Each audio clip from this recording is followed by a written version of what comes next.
Have you ever been so invisible that even your silence went unnoticed? Emma Carter was just a secretary, quiet, efficient, easy to overlook, for years. She existed in the background of a world that prized power, not presence, until one night, in an empty office, long after everyone had gone home, she did something completely out of character. She danced, alone, barefoot, no audience, no applause, on just one woman remembering what it felt like to be alive in her own skin. What she did, to know, was that her billionaire boss saw everything. The next morning, she was no longer invisible, but not in the way she imagined. Gossip, surveillance, accusations, fired for a moment of freedom that was nash tium meant to be seen. And then came the hardest question: if someone offered you love, but it cost you your reputation, your job, your safety, would you still choose it? This is Neiso Tomdabafo, a story about scandal. Itidafo Tafos, about two people who were never supposed to find each other, and what happened when they did. If you've ever wondered what it would feel like to be truly Sina, stay. This story was written for you.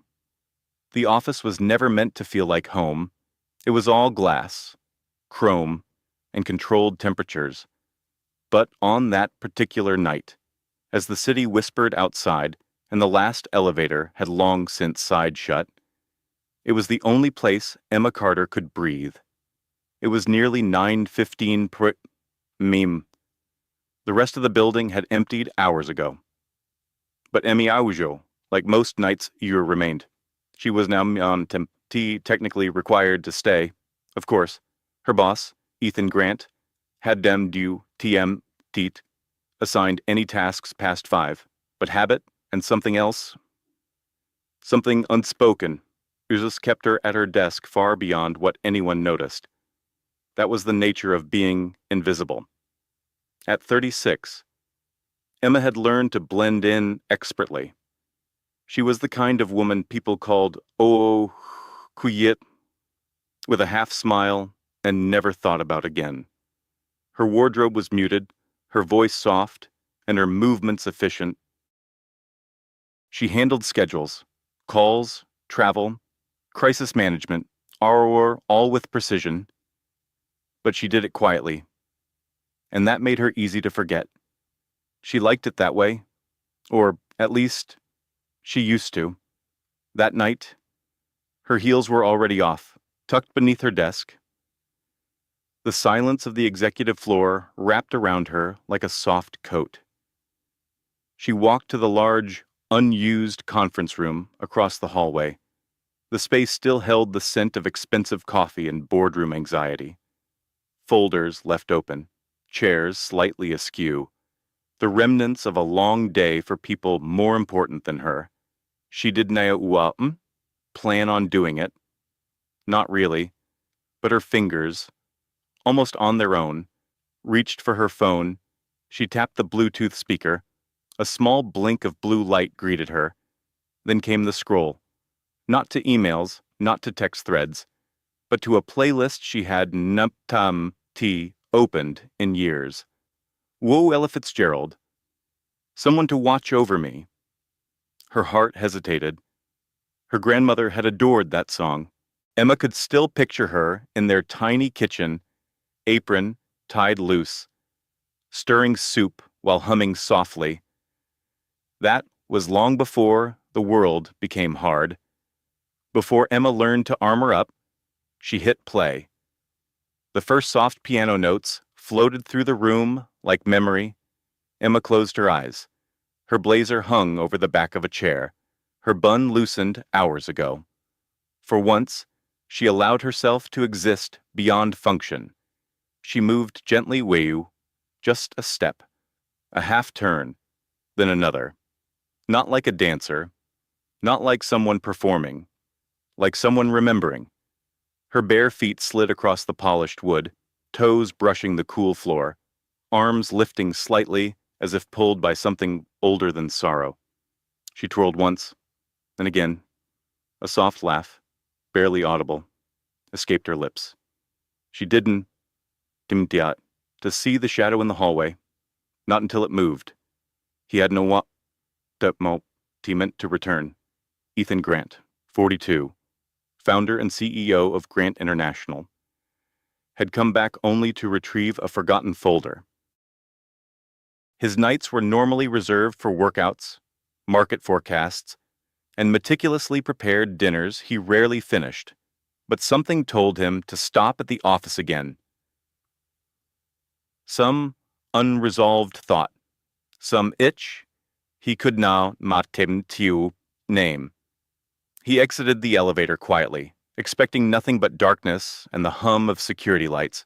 Instead, he heard music. And when he stepped past the tinted glass of the executive boardroom, he saw her. Not Emma Carter, his dependable, unshakable assistant, the one who never complained, never stumbled, but a woman dancing alone like no one had seen her in years, like no one had bothered to look. He did move, did to him to speak. He just stood there, with a briefcase in one hand, jacket slung over his arm, watching her as if time had stopped. She did what notice him until her final spin brought her to the door. Their eyes locked. Emma froze mid-step. The music played on, cruel and unrelenting. Her breath caught, and her face flushed a crimson so deep it almost shimmered in the low light. I did daim. I know anyone was still here. And she stammered, reaching for her phone, fumbling with the speaker. Why was just cleaning up. It wouldn't happen again. Ethan said nothing for a moment. His gaze didn't shift. Then he spoke, voice low, thoughtful. You danced? Boo. Emma swallowed. Yes. Tim, I'm sorry. Did you, Tim? You don't know Tom to apologize? He interrupted, softly, as though the words surprised him too. She blinked, unsure whether this was confusion or kindness. He wasn't known for either. I should finish up, she said quickly, gathering stray papers into a stack, trying not to shake. What was the song? He asked. She paused, glancing down. Fitzgerald. She said. Yeah, grandmother used to sing it when I was little. He nodded slowly, then glanced toward the window. Oh, she had good taste. Ah. Emma offered a small, puzzled smile. Oh, thanks. He stepped into the room. Not toward her, but toward the folder he had come for. Still, his presence filled the space like a storm threatening rain. As he gathered his things, she moved to leave, but his voice stopped her once more. Oh, you remind me of someone, he said. She turned. Someone I used to know, before I forgot how to feel anything. Emma didna, TM, respond. What could she possibly say to that? He looked at her then. Really looked, as if seeing someone behind the employee ID. And just before he stepped out the door, he added one last thing. Oh, next time you dance, Donna. TM, stop. Then he was gone. And Emma, still barefoot, heart pounding, stood alone in a room that suddenly felt much too small and far too full of something she had felt in years. Hope. Emma Carter arrived early the next morning, as she always did. The world had changed overnight, at least not on the surface. The lobby still smelled like fresh polish and designer perfume. The elevator still dinged too loudly. The office floor still hummed with quiet tension as employees settled into another day of unread emails and unsaid thoughts. But for Emma, everything felt different. Teammate D barely slept. The memory of the night before played in her mind on a loop. The spin, the stumble, the look in his eyes, and those words. Next time you dance, don't out, team. Stop. Xiao. Team M did heard Ethan Grant speak hundreds of times before, in meetings, on calls, in clipped, calculated instructions. But never like that. She reached her desk at 7:25 AM, 5 minutes earlier than usual, though no one would notice. She powered on her monitor, adjusted the angle of her chair, and stared blankly at the screen. By 8:15, the office was in full motion. Phones buzzed, shoes clicked on marble, assistants whispered into headsets. And yet, Emma could no shake the feeling that somewhere in the corner of the room, the air was still humming with last night at Tom's music. She didna, meet Tom, see Ethan, not in the first hour, not in the second. She wondered, had it meant nothing to him? Had she imagined it all?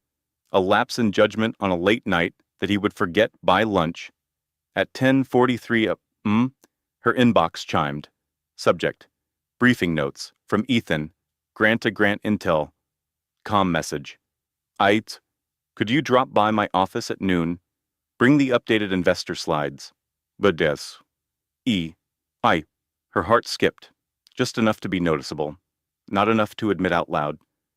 At 11:58, she stood outside his office door, notes in hand, breath shallow. She knocked once. Come in. Came his voice, calm, as always. Ethan sat at his desk, tie loosened just slightly, sleeves rolled up. He looked up, and for the briefest second, something flickered behind his eyes. He said, nodding. Thanks for coming. Oh. She walked in, quiet and steady, as she always did, but inside, her thoughts spiraled. He gestured to the chair across from him. She sat. I wanted to go over a few numbers before tomorrow. A temps meeting, so used to, he said, reaching for a pen. But also. He paused. Emma waited. About last night. Oh, he said finally. She looked down at her lap. Oh, it was a mistake. I shouldn't, Team? No. Oh, he said, not sharply but firmly. Am. Not what I was going to say. She met his eyes then, and he did not look away.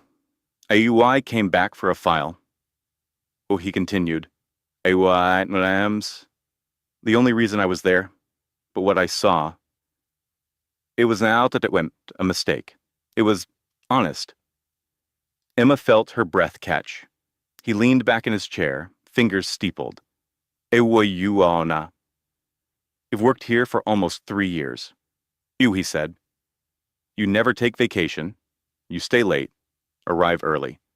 You keep everything running. And you are already done. Never really. Hero. He stopped. Why? Never asked why. Emma hesitated. Then, in a voice softer than usual, she replied, I guess I did no tempt. Want to go home to silence? He nodded, slowly. I understand that more than you think. He said. They didn't, speak for a moment. The office noise outside faded into a distant hum. For the first time, Emma noticed a photo on his desk. Not a corporate headshot or award, but a black and white image of a woman in a dance studio. Mid-spin. She looked young, radiant, free. Oh, your mother? Oh, Emma asked, gently. Ethan followed her gaze. Oh, yes. Oh, he said. Oh, she used to be a ballet teacher. I have, no, TM. Looked at that picture in years. He picked it up, thumb brushing the corner of the frame. Oh, she danced like the world didna. Tigbim. T scare her. I always admired that. Emma smiled, faint but real. Oh, maybe that. Team mams. Why you stop me from apologizing? Maybe. Oh, he replied.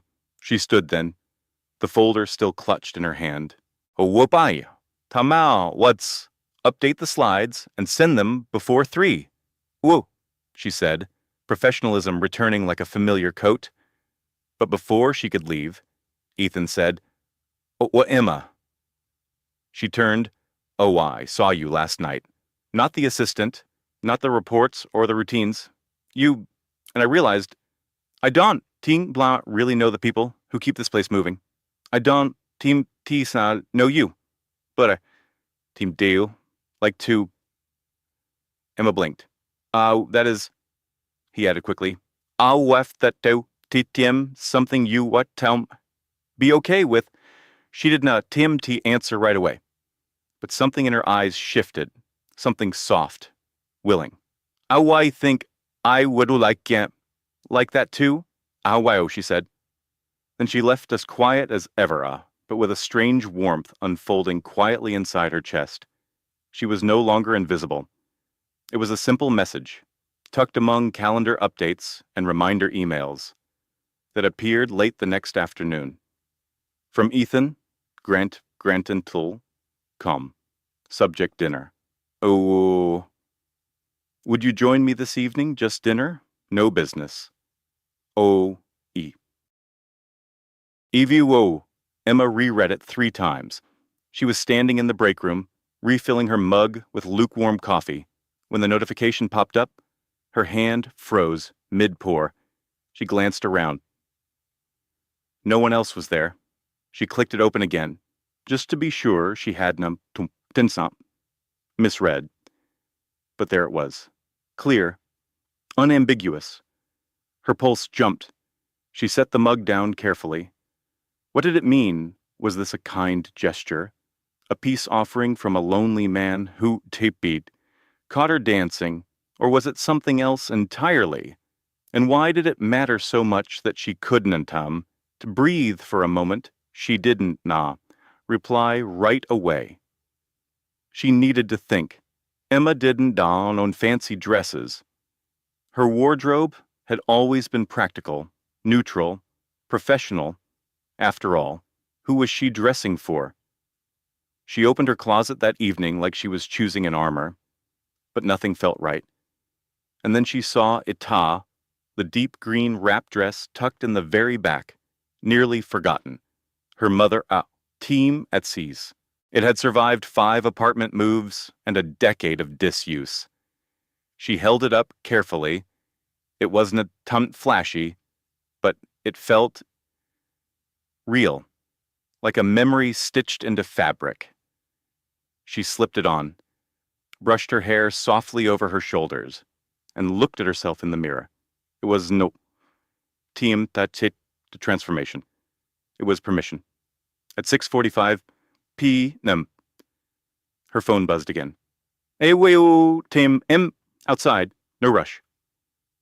She peeked out the window and blinked. There was no town car, no driver in a suit. It was Ethan, behind the wheel of a quiet silver sedan. No tie, just a navy coat over a gray sweater. Waiting. She opened the door slowly. He stepped out and smiled, not the polished PR smile he wore in interviews, but something gentler, less rehearsed. Oh, you look, he began, then paused. Oh, you look like yourself. Akyo. Emma. TM's. Cheeks warmed. Akyo, thanks. So do you. He held the passenger door open. The drive was quiet at first, filled only with the soft hum of the heater and the muted rhythm of the city passing by. Then gradually, they spoke, not about earnings reports or staff memos, but music, books. Why she always stayed late. Oh, I guess the silence helps me think. Oh, she said. Oh, when no one out, Tim's watching. I can just breathe. Ethan nodded. Oh, same. Oh. She looked over, surprised. Oh, you silence. He smiled faintly. Oh, I've been surrounded by noise my whole life. Media, meetings, expectations. But the quiet itu is the only place I feel like not performing. They pulled up to a small restaurant tucked between 2 brownstones. Warm lights glowed from inside, soft and golden. Oh, this is my favorite place. he said. Oh, no. One ever expects to find me here. The hostess greeted him by name and led them to a private corner booth, half hidden behind a curtain of trailing plants and shelves filled with old novels. It didna, TM, feel like a billionaire ATM's table. It felt like a secret. They sat down. The menu was handwritten, no cameras, no business associates in sight. Emma ordered pasta. Ethan chose soup and a slice of fresh bread. Their drinks came in mismatched glasses. It felt disarming, ordinary, and somehow sacred. Halfway through her plate, Emma said softly, "Oh, you... Not what I expected." He looked up. "What did you expect?" "Oh, colder, scarier, like everyone at the office says." "Oh." He smiled faintly. No trace of offense. "Oh, Tim were not entirely wrong." She tilted her head. "Oh, no. Oh." He shook his head. "Oh, Tim, have been cold. And yes, damn, with scared people. Sometimes that damn is the only way to be heard in rooms that don't let them up to want to listen. But that damn is not all of me." He paused, watching her carefully. What people stop looking after a while. They only see the title. Emma stirred her pasta. That TM's. What itao TM's like being invisible. Different version. Same loneliness. As their eyes met, and for a moment, they did look away. Ethan leaned back. "Oh, can I tell you something strange, oh?" She nodded. "Oh, the night I saw you dance. I have no in." Stop thinking about it. Not in a romantic way at first. Just the way you moved. Like you remembered something you did be lost. Emma looked down. Her voice, barely above a whisper, said, "Oh, well, that moment reminded me of who I used to be before everything else got loud." "Oh," he nodded. "What reminded me of something I forgot, too." After dinner, they walked along the quiet street beside the river. The air was cold, but not harsh, the kind of cold that wakes you up gently. "Oh, I had a good time," Emma said, hands in her coat pockets. "Oh, so did I," Ethan replied. "Oh, well, more than I expected." They stopped under a street lamp. The silence between them was awkward. It was delicate. Ethan looked at her carefully, like weighing something fragile. "Ah, Emma. This doesn't what tea feel like just dinner?" She nodded. "Oh, whoa, no. It doesn't tea?" He took a breath, then stepped back, just slightly. "Why don't Tim to want to rush this?" "So," he said, "Oh, why don't Tim to want to mess it up?" Emma, Tim's heart ached, but in a good way, like muscles stretching after too long still. "Okay." "Oh," she whispered. "They'd not go up an ape. Kiss?" But in that pause, in that almost, was something electric. She watched him walk away, hands in his pockets, shoulders curved just enough to betray that even the strongest men carry their past in quiet ways. And for the first time in years, Emma smiled like someone who had just been seen. Not noticed, not observed, seen. The next day passed like any other, at least on the surface. Emma returned to her desk, resumed her usual tasks, and kept her head down. Though her mind was far from still, every movement, every click of her keyboard, every step down the hallway, carried a new weight, a quiet awareness. A sense that something had shifted. It wasn't, to me, a romance. Not yet. It wasn't, at even a beginning, really. But it was something. Ethan didn't email her that day. Did name summon her for any briefings. And though a part of her wondered if she had imagined the entire dinner, the warmth in his eyes when he spoke to her lingered like a whispered melody. On the third day, he passed her desk, on the way to a meeting. He paused. "Oh, coffee?" he asked, voice just low enough to be meant for her ears only. Emma blinked. Now, oh, he gave the slightest nod. 15 minutes. Upstairs terrace. She nodded once. At 10:45 sharp, she stepped out onto the top floor terrace and normally reserved for board meetings and rare VIP events. Ethan was already there. 2 mugs in hand, the skyline unfolding quietly behind him. The wind tugged gently at his sleeves. He handed her a cup. They didn't. Tem. Sit at the table. Eat. Instead, they leaned against the railing, shoulder to shoulder, watching the city move below. Do you ever wonder? He said after a long silence. How many parts of yourself you Tem have given up just to function Iwo? Emma out TM's fingers tightened slightly around the warm ceramic. She didn't know. Team Alma? Answer right away. Then, softly, all the time? He nodded, as if that was exactly what Team Aldidi expected her to say. Okay. There are TM's this version of me everyone knows? He continued. Oh, sharp, strategic, efficient. But that tech TM? Just the version that got promoted? Ah! Emma let out a faint laugh. Oh, and the other versions. Oh. They helped TM get quieter, we said. Less impressive. Not so useful in boardrooms. She looked down at the swirling coffee in her mug. Oh, used to write. Oh, she said. He turned slightly, surprised. Oh, really, she nodded. Poetry? When I was younger, I used to think words could fix things, or at least explain them.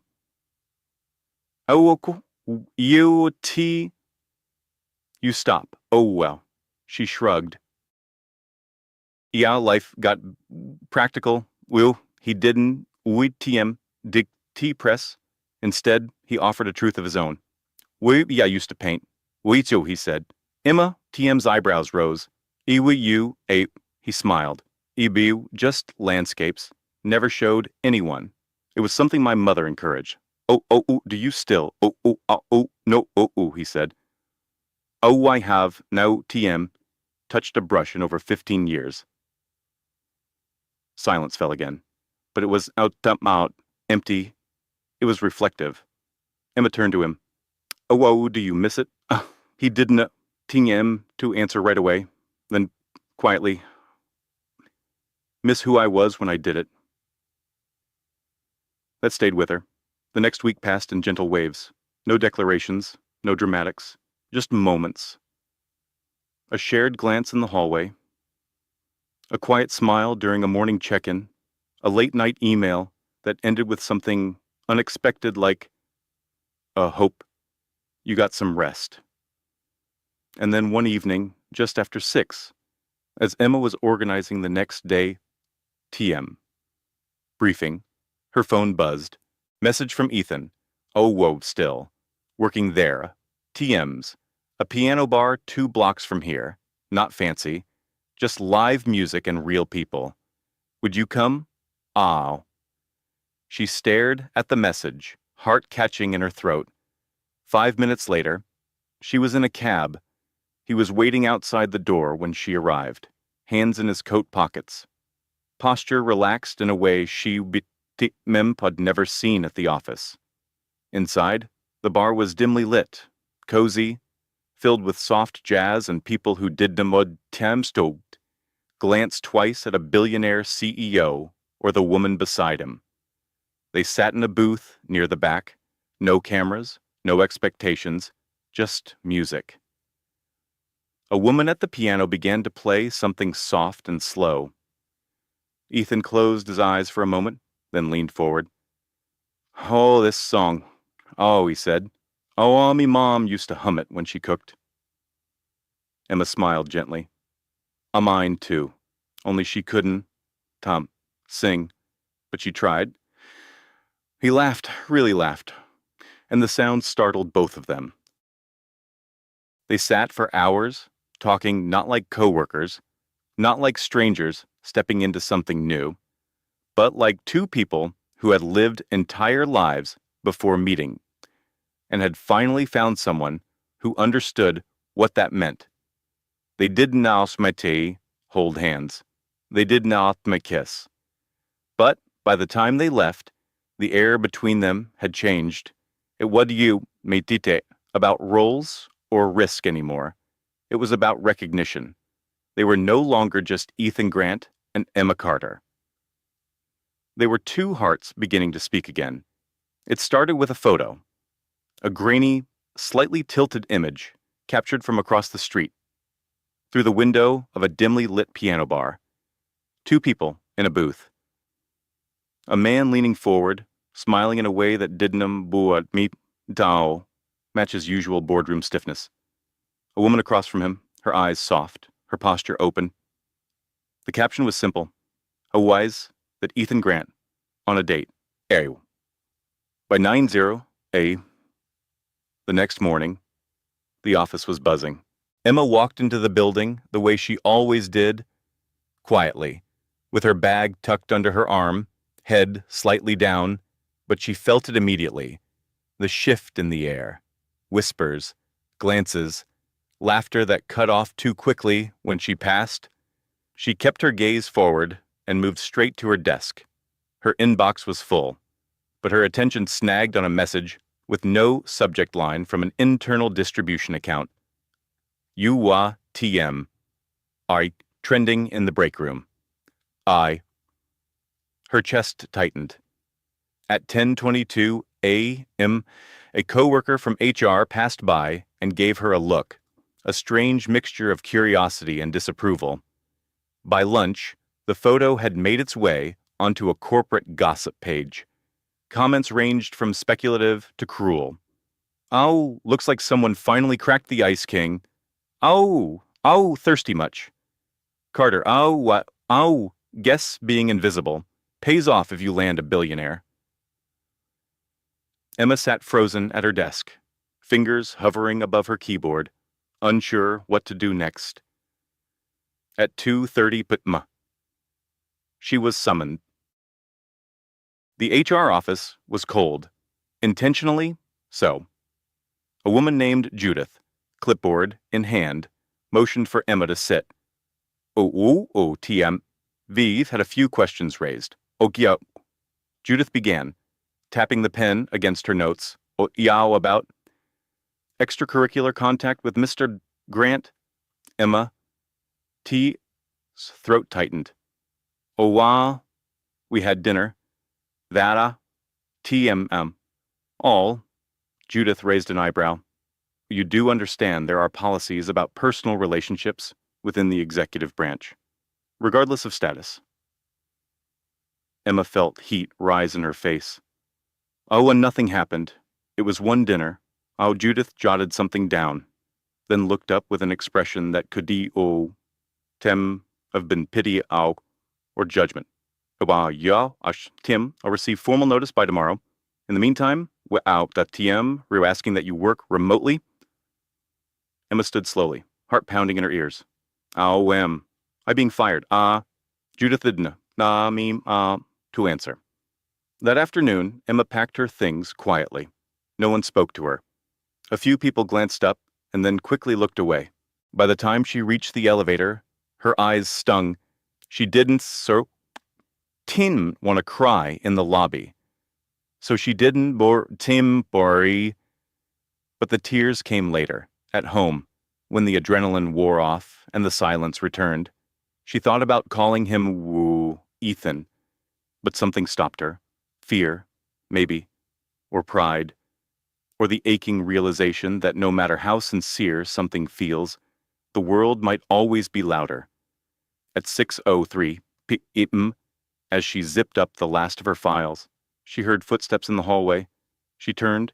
Ethan stood there, his coat half-buttoned, eyes filled with something between regret and fire.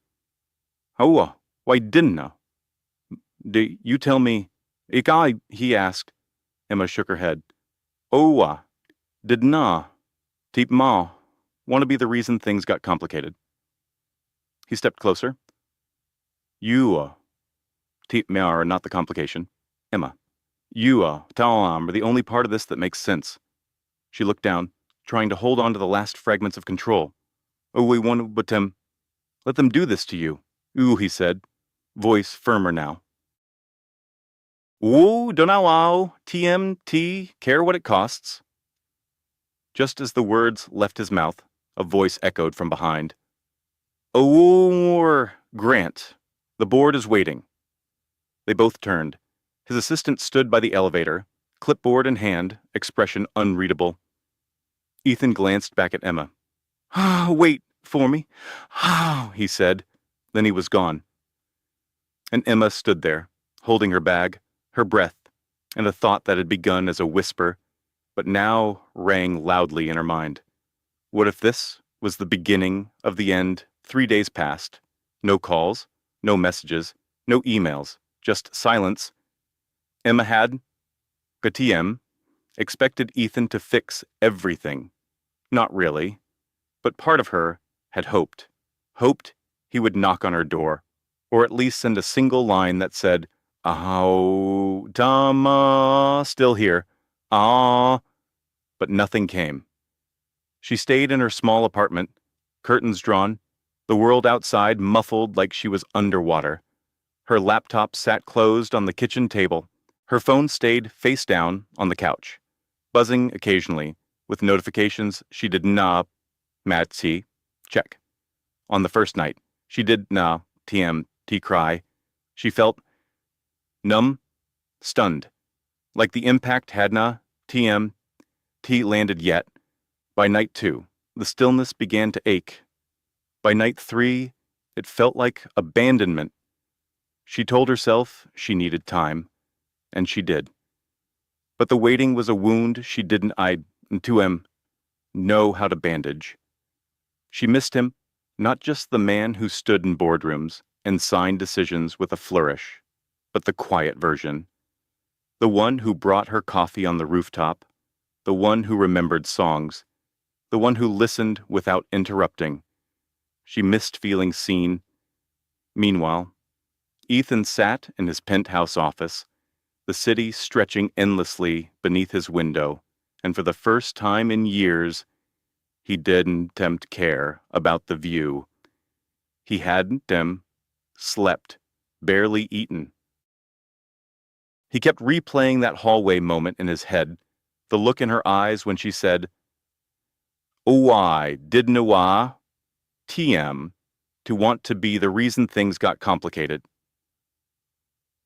He had promised to protect her, and he had failed. The board was unrelenting. They'd made their position clear. Will withdraw, distance yourself, deny the relationship, or step aside. Every suggestion from PR had the same soulless rhythm. Will minimize, deflect, move on. But Ethan could not attempt it, because the image that haunted him most was TMT, the headlines, or the whispers in the office, or even Judith TM's cold stare in HR. It was Emma, barefoot on the conference room floor, laughing softly to herself, like she done forgotten the world could hurt. He picked up his phone, typed 3 different messages, deleted them all, because what could he say? Yo, dying, sorry, I didn't mom, to stop them, I waved to him. Sorry, the world is cruel to people like you. No apology seemed big enough, and the truth he couldn't to us to bear to face was this: he didn't know how to fix this without breaking something else. Across the city, Emma stood on her fire escape, arms wrapped around herself, the wind teasing at the edges of her sleeves. She hadn't danced since that night. She hadna listened to music. Hadna allowed herself anything that felt too much like joy, because joy now felt like betrayal. A car horn below startled her, and she stepped back inside. Everything felt fragile. And yet, beneath all that fear, something in her refused to disappear again. She had been invisible for so long. And now, she'd tasted what it meant to be real. even if it cost her everything. She glanced at her phone, still nothing. But this time, instead of waiting, she turned it off and breathed. For the first time in days, it arrived on a rainy Thursday. A small, plain cardboard box. No return address. Just her name scrawled in tidy script, Emma Carter. She found it resting against her door when she returned from the corner market, where she got a TM deed, gone not because she needed groceries, but because she needed to feel like she still belonged somewhere. She brought the box inside, set it gently on her kitchen table, and stared at it for several long minutes before opening it. Inside, photographs, yellowed and soft at the edges, a stack of letters, tied with worn ribbon, a folded cloth napkin embroidered with faded roses, and a CD, old, scratched, but still intact. Someone had written on it in careful cursive, "Oh, we were kitchen songs." Her breath caught. This was TM made from a stranger. It was from her grandmother. The woman who had raised her when her parents left. The woman who hummed Ella Fitzgerald while stirring pasta. The woman who believed in beauty even when life gave them none. Emma sat down slowly, the room quiet except for the tick of the old wall clock. She pulled out one of the letters. It was dated over a decade ago. Her grandmother Wo, TM's handwriting, flowed in soft loops. "Oh, Emma, if you Diem." Rereading this, it means life has bent you a little, maybe even broken you. But I want to remind you of something the world will try to make you smaller, quieter, easier to ignore. But you, my girl, were born to fill a room. Even if that room is empty, even if you have to dance alone. Emma pressed the letter to her chest, tears slipping down her cheek without resistance. Not sobbing, not dramatic, just quiet release. She opened the CD case, surprised to find an old USB tucked inside. Curious, she plugged it into her laptop. There were only 4 songs. She clicked the first, "We'll Fly, Me to the Moon." The version she loved, the one she Tai Tiem danced to that night in the office, the one that started everything. As the music began to play, Emma closed her eyes, and for a moment, the years fell away. She was 7 again, twirling barefoot on linoleum while her grandmother clapped along. She was 16, scribbling poems in a worn notebook. She was 25, turning down a dance scholarship to keep working 2 jobs. She was 36, dancing alone in a glass-walled conference room. Because it was the only place she felt like herself again. She opened her eyes and stood, not to work, not to run, but to move, slowly at first, then with more certainty. She danced, not perfectly, not gracefully, but honestly, right there, in her tiny apartment, arms raised, eyes wet, heart open, because she realized something no headline, no whisper, no cold boardroom could take from her. She still had herself, and that was enough to begin again. When the song ended, she sat by the window, breath steady, hair loose around her shoulders. She picked up her phone, turned it on, and scrolled past the missed calls and unread messages. One stood out, a name she had no titas seen in years. It was a neighbor from her childhood building. "Oh, Emma, your grandmother left something with me months ago. Said you might need it one day. Call me if you are nearby." She replied immediately. That evening, she walked 5 blocks to the old building, heart thudding softly in her chest. The bricks looked smaller now, but the door still creaked the same. The neighbor, Mr. Finliao, was waiting in the hallway with a warm smile and a brown paper-wrapped box.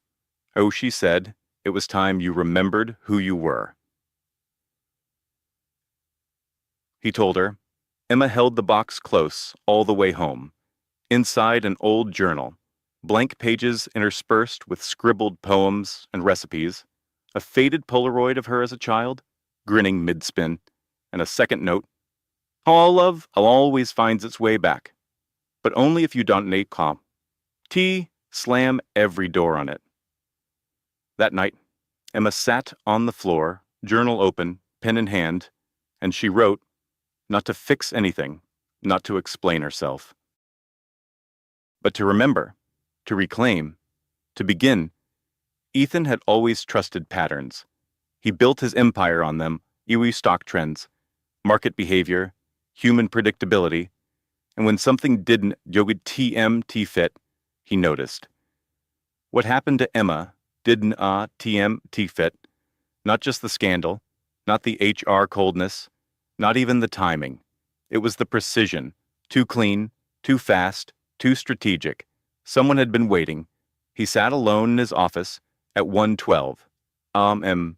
Sleeves rolled, tie discarded. The building was dark, except for the dim glow from his desk lamp. He scrolled through internal emails, camera logs, and meeting minutes from the past 6 months. It was nas timi mat suspicion anymore. It was instinct. That's he nam is when he found it. A request logged 2 weeks before the AWOW incident. A security override signed by R. S. Whitmore, Vice Chair of the Board, Access Executive Surveillance Feed, Location Conference Level, Duration 24 hours. Justification, Performance Compliance Review. Ethan sat back in his chair, heart pounding slowly. Whitmore, old school, power-driven, relentless, the kind of man who smiled for shareholders but sharpened knives behind closed doors.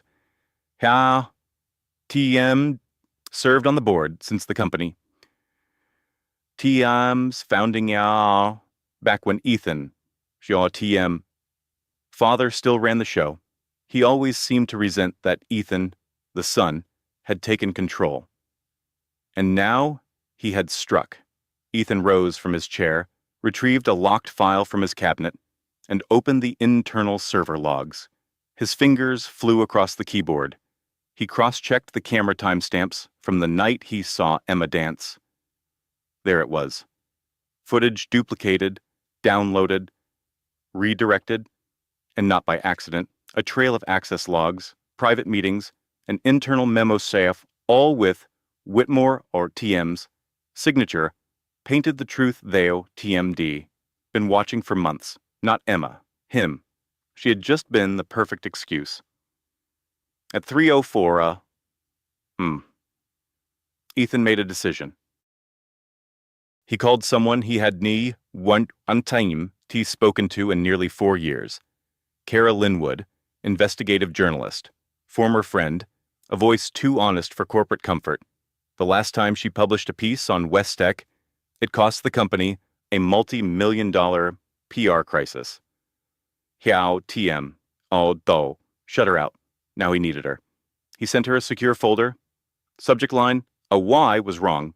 You all damn owl want this. 30 minutes later, his phone buzzed.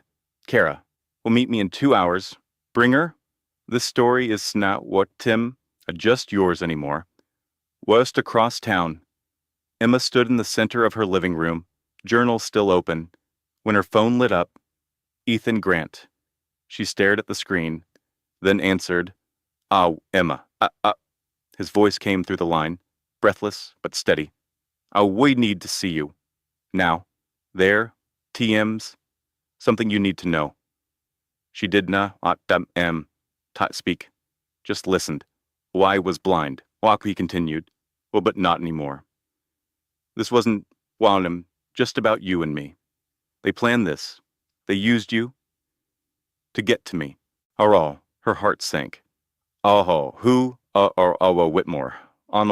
Silence. Meet me. He said. There, someone I want you to hear this from.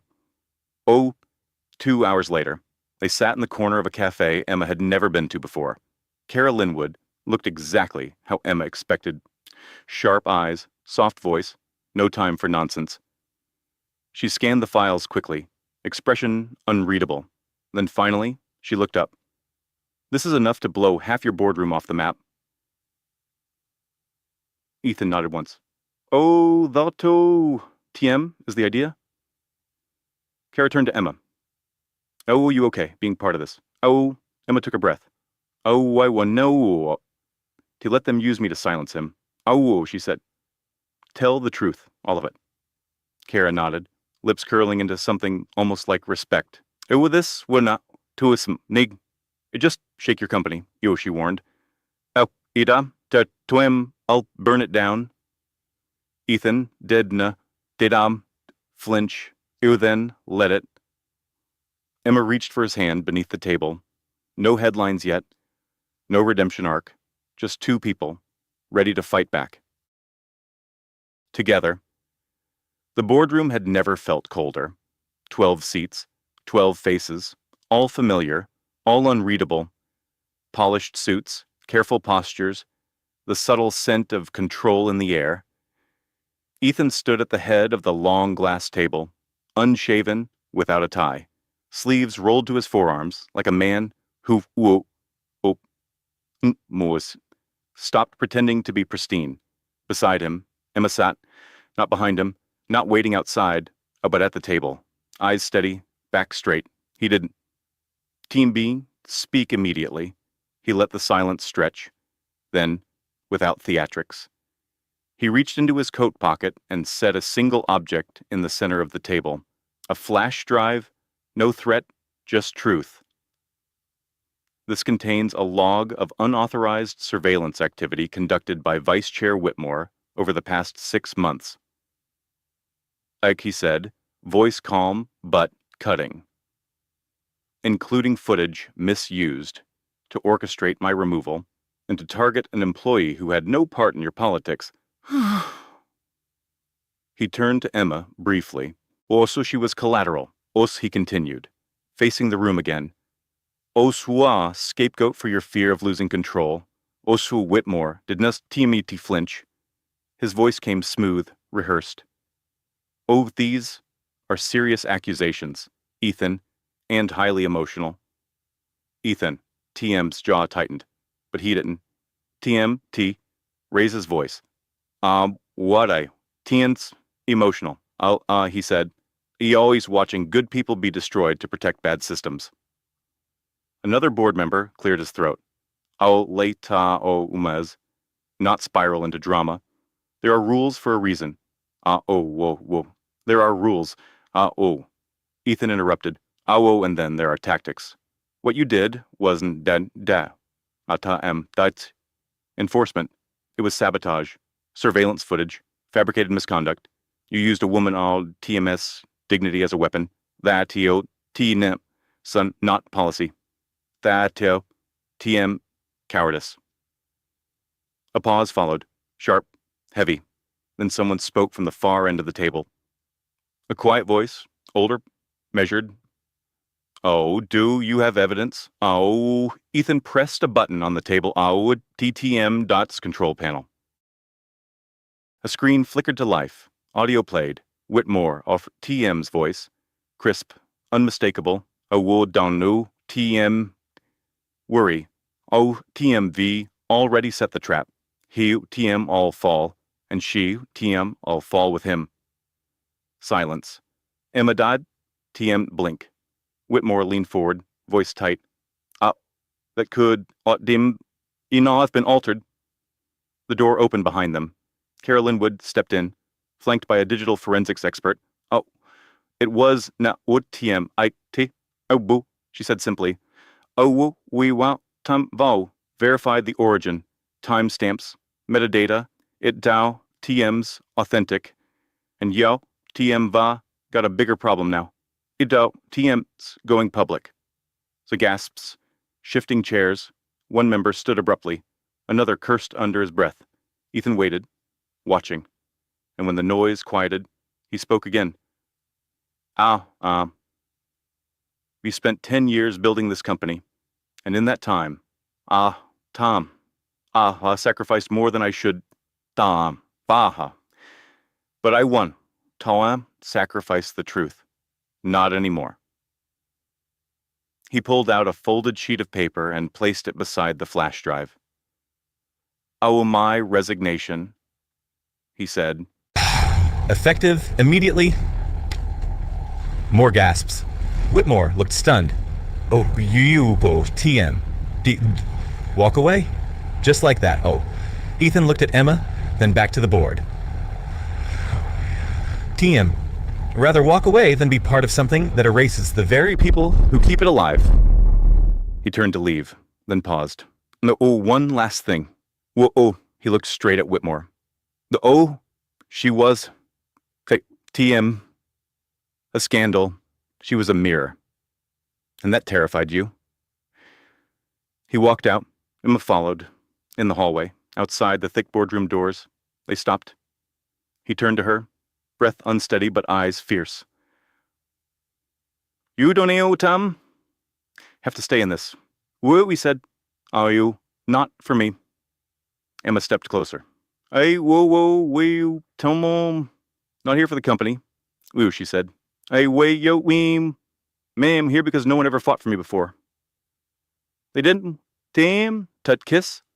Not yet, but the way they stood together, defiant, unshaken was louder than any speech could be, because sometimes the boldest truth is now TMM.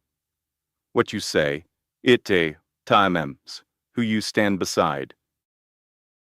The headlines hit within hours. AWA CEO Ethan Grant resigns amid surveillance scandal. Exposes boardroom manipulation. AWO. The secretary who dared to dance ow, and the billionaire who chose her overpower. But Emma didn't TM'd read the articles. She didn't TMT scroll through the comments, or check how many times her name was trending. Instead, she walked. Down the same city streets she once tried to disappear into. Past the windows where people still whispered, she walked with her head up, not because everything was okay, but because she was okay, across the city. Ethan stood in his now empty apartment. The walls that once made him feel powerful now felt quiet, honest. He looked out at the skyline, not as a ruler, but as a man with nothing left to prove, and everything left to build. That weekend, he launched something new. Not another corporation, not another board, but a foundation, Grant Light. A fund for small, underrepresented creators and entrepreneurs, or those who TM been overlooked, dismissed, told they didn't TM belong. Emma joined him, not as a symbol, not as a side note, but as his partner, his equal. Together, they created something fueled not by profit, but by people. The first event they hosted was a fundraiser for Women Abolish TM's shelters. No press, no suits, no scripts, just stories. And at the very end of the night, as the last guests filed out, Emma stepped onto the empty wooden floor. The old jazz song played through the speakers, "Fly Me to the Moon." She took off her shoes and danced, not for anyone else, just for herself.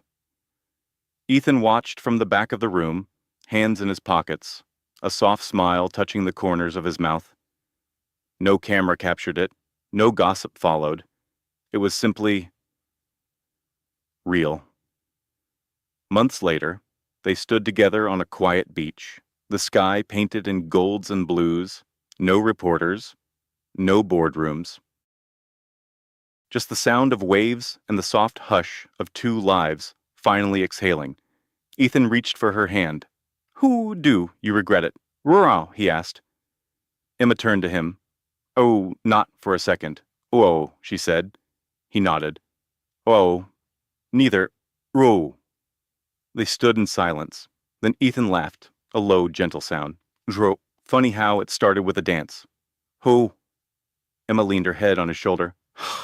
"No," she whispered. "It started the moment someone chose to really see me." He wrapped his arm around her, and together, They watched the tide roll in. They didn't need a perfect ending, because what they had was better. A beginning. Sometimes, the bravest thing you can do is show up as yourself. In a world that often rewards silence over sincerity and image over truth, Itao Woshaft TTM as easy to shrink, to fold your dreams away, to move through life unnoticed, until even you forget the sound of your own heart. But this story reminds us being seen, truly seen, is not just a romantic idea. Ito's a basic human need. Emma wasna timid, searching for attention. She was searching for herself. And Ethan, beneath all the wealth and armor, was just a man who had forgotten how to feel. Together, they did nai om. Find perfection. They found honesty. Udane Udame to have to dance in a conference room or fall in love with a billionaire to reclaim your voice. You just have to stop apologizing for who you are. So if you utute re in a season of life where the world feels quieter, or you feel smaller than you used to be, remember this. Otpuptudim, it's never too late to be seen, and dedidefpu tm, it's never too late to start again. Thank you so much for watching. If this story touched your heart, you're even just a little you are, please consider giving it a like, sharing it with someone who might need it, and subscribing to the channel. Your support helps us continue telling stories that matter. And remember sometimes, all it takes is one moment to change everything.